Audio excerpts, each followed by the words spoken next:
Kia ora whānau, ko Hana tēnei, and today we're going to talk about the difference between blogging and vlogging. One starts with B, one starts with V. I am funnier than this.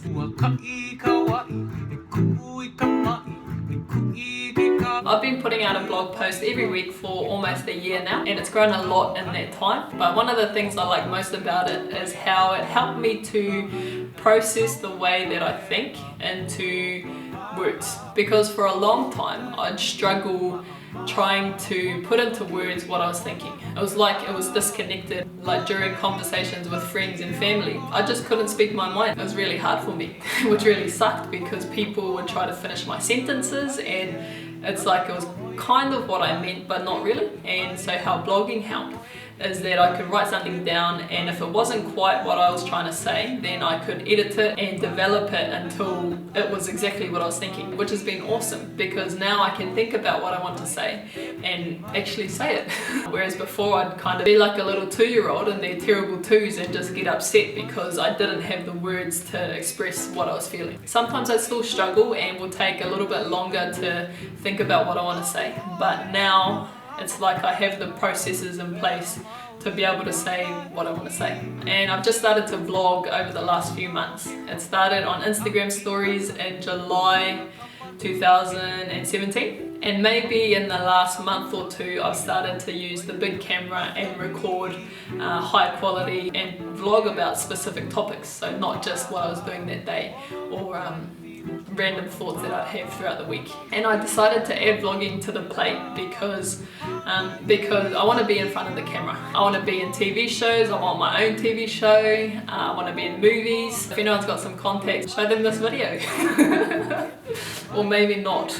But so I decided that one of the easiest ways to get more comfortable in front of the camera and to practice being in front of the camera would be to vlog. The other reason I started vlogging was to add another dimension to the blog. It's all storytelling, and that's what I'm trying to do, tell the stories of my life through the perspective of my tauranga Māori or Māori philosophies and theories. I just wanted to add another dimension to it so that people could see and hear my perspective on it and see behind the scenes of the process. Another difference I've found is that even though I try to keep the blogs and my writing as similar to how I think is possible, a lot of the time I have to kind of romanticize it or make it more poetic, because sometimes the way I think or the way I speak, if you write it down into words, it doesn't make sense unless you're having the conversation. Have you found that? So I'd say that the vlogs are more similar to how I think and how I speak naturally, but that's because you can understand what the person's saying even if it doesn't make sense when it's written down. For the blog to make sense for other people who are reading it, who don't understand the full backstory that's gone into it, I have to do a little more editing than I do with the vlogs. Which kind of brings me to why I like blogging and vlogging as well. Because when you write, the reader decides for themselves how they want to read it, what context it's in, if they find the joke funny or not. I try to include humour and sarcasm into my blogs, which probably isn't a good thing, not because I'm not funny, because texts or anything written can easily be misinterpreted. So for the story to come across well and to be relatable depends a lot on how I write it. Yeah, a lot on how I write, obviously, but also on how the reader interprets it. So I like that element of it because it's not just about me writing something and putting it out there. It's about the whole experience and how the person reads it and how they visualize what the words mean and how they feel about it and how they relate to it. Whereas with the vlogs, with video, like you can see if I'm excited, you can tell in my voice, you can tell if I'm telling a joke, because even if it isn't funny, you can see that I thought it was funny because I'm laughing.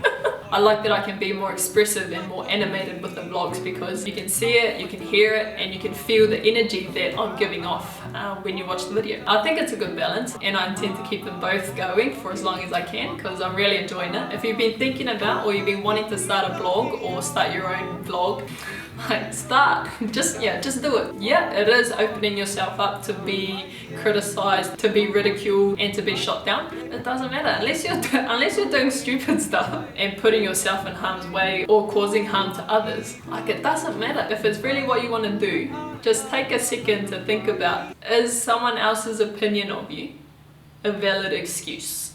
I recommend that you think about that question hard, because not just for blogging or vlogging, maybe it's about trying something new or getting a different job or something to do with a relationship. Is someone's opinion of you, or is someone's opinion of what you do, a valid excuse not to go make your dreams come true? Yeah, just went deep for a sec there.